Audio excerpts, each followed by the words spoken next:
Hello friends, இன்றைக்கி ஒரு gravy recipe தான் பார்க்க போகிறோம். Mushroom gravy.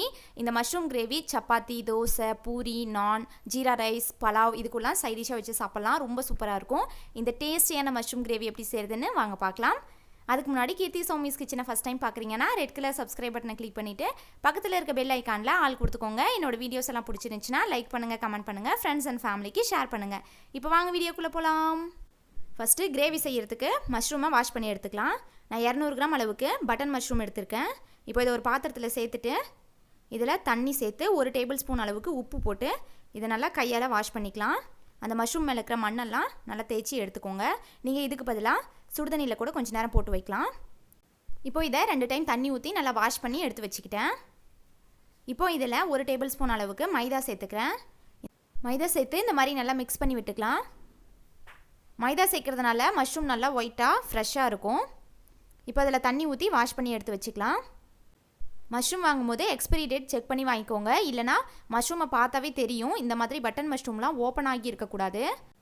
எல்லா மஷ்ரூமும் இந்த மாதிரி க்ளோஸ் ஆகி இருக்கணும். ஓப்பனாக இருந்துச்சு அப்படின்னா அந்த மஷ்ரூமை வாங்காதீங்க. இப்போ இதை கட் பண்ணிக்கலாம்.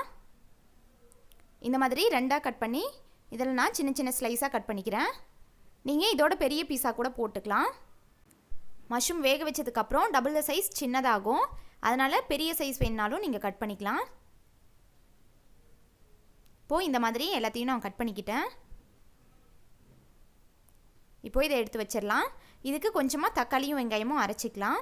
நான் 2 சின்ன சைஸ் தக்காளி எடுத்து வச்சுருக்கேன். இப்போ இதை மிக்ஸி ஜாரில் போட்டு நல்லா ஃபைன் பேஸ்ட்டாக அரைச்சிக்கலாம். இது கூட 2 தக்காளிக்கு ஒரு 6 சின்ன சைஸ் வெங்காயம் எடுத்து வச்சுருக்கேன். இப்போ இதையும் தண்ணி சேர்க்காமல் நல்லா கெட்டியான பேஸ்ட்டாக அரைச்சி எடுத்து வச்சுக்கிட்டேன். இப்போது கிரேவி செஞ்சுக்கலாம். நான் ஸ்டவ் ஆன் பண்ணி கடாயில் 2 டேபிள் ஸ்பூன் எண்ணெய் விட்டுருக்கேன். எண்ணெய் காஞ்சதும் இதில் சின்ன சைஸ் 2 பட்டை, 2 கிராம்பு, 1 ஏலக்காய், இதெல்லாம் வாசனைக்காக தான். இப்போ இதை சேர்த்து வறுத்துக்கலாம் நல்லா எண்ணெயில் வாசம் வர மாதிரி. இப்போ இதில் 1 கொத்து கருவேப்பிலை சேர்த்துக்கிறேன். இப்போ இது கூட நம்ம அரைச்சி வச்சுருந்த வெங்காயம் பேஸ்ட் சேர்த்து இதை வதக்கிக்கலாம். வெங்காயம் இந்த மாதிரி அரைச்சி பேஸ்ட்டாக சேர்த்தோன்னா கிரேவி நல்லா திக்காக கிடைக்கும். நீங்கள் இதுக்கு பதிலாக வெங்காயத்தை நல்லா பொடியாக கட் பண்ணியும் வதக்கிக்கலாம். இப்போ இதை ஒரு 2 நிமிஷம் வதக்கிக்கலாம். இந்த வெங்காயத்துக்கு மட்டும் 1/4 டீஸ்பூன் உப்பு சேர்த்து வதக்கிக்கிறேன். இப்போ இது கூட 1 டீஸ்பூன் இஞ்சி பூண்டு பேஸ்ட் சேர்த்துக்கிறேன். இந்த இஞ்சி பூண்டோட பச்சை ஸ்மெல் போகிற மாதிரி இதையும் ஒரு 2 நிமிஷம் வதக்கிக்கலாம். இப்போ இதில் அரைச்ச தக்காளி பேஸ்ட்டு சேர்த்துக்கலாம். நான் சின்ன தக்காளியாக இருக்கிறதுனால 2 அரைச்சி சேர்த்துருக்கேன். இது கூட கொஞ்சமாக தண்ணி சேர்த்து இப்போ இதை நல்லா மிக்ஸ் பண்ணி விட்டுக்கலாம். இதில் உப்பு சேர்த்துக்கலாம் 1/2 டீஸ்பூன். உப்பு சேர்த்தோம்னா தக்காளி சீக்கிரமாக வதங்கி நல்லா எண்ணெய் பிரிஞ்சு வரும். இப்போ இது ஒரு 2 நிமிஷம் நல்லா வதக்கிக்கலாம். இப்போ இதில் லிட் க்ளோஸ் பண்ணி ஒரு 5 நிமிஷம் மீடியம் ஃப்ளேமில் வேக வச்சுக்கிறேன். இப்போது 5 மினிட்ஸ்க்கு அப்புறம் பார்க்கலாம். பாருங்கள், தக்காளி நல்லா வதங்கிடுச்சு. இப்போ இதில் மசாலா ஐட்டம்லாம் சேர்த்துக்கலாம். 1 teaspoon Kashmiri chilli powder, 1 teaspoon கொத்தமல்லி தூள், 1/4 டீஸ்பூன் மஞ்சள் தூள், 1/2 டீஸ்பூன் சீரகப்பொடி. சீரகப்பொடிக்கு பதிலாக நீங்கள் தாளிக்கும் போதே சீரகம் கூட 1/2 டீஸ்பூன் சேர்த்துக்கலாம். இப்போ இதை தண்ணி சேர்க்காமல் ஒரு 2 நிமிஷம் வதக்கிக்கலாம். இப்போ இதில் கொஞ்சமாக தண்ணி சேர்த்து லிட் க்ளோஸ் பண்ணி இது ஒரு 5 நிமிஷம் நல்லா கொதித்து வேகட்டும்.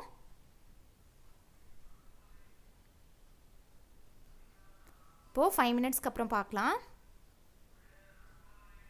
பாருங்கள், நல்லா எண்ணெய் பிரிஞ்சு வெந்துருச்சு. மஷ்ரூம் கிரேவிக்கு தக்காளி அதிகமாக சேர்த்தோம்னா ஒரு மாதிரி ரொம்ப புளிப்பாயிரும். அதனால் ஒரு பெரிய சைஸ் தக்காளிக்கு 2 பெரிய சைஸ் வெங்காயம் சேர்த்துக்கணும். இப்போது இதெல்லாம் நம்ம கட் பண்ணி வச்சுருக்க மஷ்ரூமை சேர்த்துக்கலாம். சேர்த்துட்டு இதை நல்லா மிக்ஸ் பண்ணி விட்டுக்கிறேன். மஷ்ரூம் கிரேவியில் தண்ணி மட்டும் பார்த்து சேர்த்துக்கோங்க. மஷ்ரூம் சேர்த்ததுக்கப்புறம் நல்லா தண்ணி விட்டு வேகும்.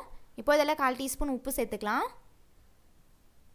இந்தளவுக்கு கெட்டியாக இருந்தால் தான் லாஸ்ட்டாக மஷ்ரூம் வெந்ததுக்கப்புறம் கிரேவி கரெக்டாக இருக்கும். இப்போ லிட் க்ளோஸ் பண்ணி 10 நிமிஷம் நல்லா வேக வச்சுக்கலாம். இப்போது 10 மினிட்ஸ்க்கு அப்புறம் பார்க்கலாம். நான் இடையில ஒரு டைம் கிண்டி விட்டேன். பாருங்கள், நல்லா எண்ணெய் பிரிஞ்சு மஷ்ரூம் நல்லா வெந்துருச்சு. இந்த ஸ்டேஜில் நீங்கள் தேங்காய் சேர்க்குறதா இருந்தால் கொஞ்சமாக அரைச்சி சேர்த்துக்கலாம். நான் இன்றைக்கி ஒரு 10 முந்திரி பருப்பு கொஞ்சமாக தண்ணி சேர்த்து நல்லா ஃபைன் பேஸ்ட்டாக அரைச்சி சேர்த்துக்கிறேன். நீங்கள் இதுக்கு பதிலாக தேங்காய் சேர்க்கலாம். 1 டேபிள் ஸ்பூன் கடலை மாவு கூட தண்ணியில் மிக்ஸ் பண்ணி சேர்க்கலாம். ஆனால் இந்த மாதிரி முந்திரி பருப்பு சேர்த்தோன்னா டேஸ்ட் நல்லா ரிச்சான டேஸ்ட்டில் க்ரீமி கன்சிஸ்டன்சியில் சூப்பராக இருக்கும். இப்போ இதை நல்லா மிக்ஸ் பண்ணி விட்டுக்கலாம்.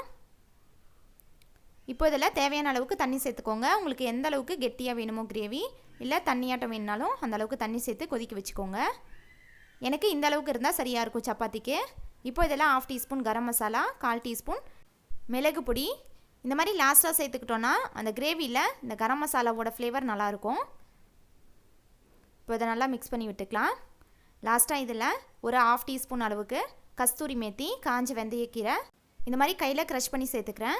நீங்கள் இதுக்கு பதிலாக கொத்தமல்லி தழை கூட சேர்த்துக்கலாம். ஆனால் இதோட ஃப்ளேவர் ரொம்ப சூப்பராக இருக்கும், ஒரு நான்வெஜ் டேஸ்ட் கொடுக்கும். இப்போ இதில் லாஸ்ட்டாக கொத்தமல்லி தழை கொஞ்சமாக கட் பண்ணி சேர்த்துக்கிறேன். இப்போ இதை நல்லா மிக்ஸ் பண்ணி விட்டுக்கலாம். நான் இந்த கிரேவி சப்பாத்திக்கு செஞ்சுருக்கேன், அதனால் இந்த அளவுக்கு திக்காக இருந்தால் தான் நல்லாயிருக்கும். நீங்கள் ஒயிட் ரைஸ்க்கு செய்கிறீங்கன்னா இன்னும் கொஞ்சம் தண்ணி சேர்த்து கூட வச்சுக்கோங்க. அவ்வளோதான், நம்மளோட டேஸ்டியான மஷ்ரூம் கிரேவி ரெடி. சப்பாத்தி கூட வச்சு சாப்பிட வேண்டியதான். இந்த ரெசிபி கண்டிப்பாக நீங்களும் ட்ரை பண்ணிட்டு ஃபீட்பேக் கமெண்ட்ஸில் சொல்லுங்கள். இந்த வீடியோ பிடிச்சிருந்துச்சின்னா லைக் பண்ணுங்கள், ஷேர் பண்ணுங்கள். கீர்த்தி சௌமிஸ் கிச்சனை சப்ஸ்கிரைப் பண்ணுங்கள். தேங்க்ஸ் ஃபார் வாட்சிங்.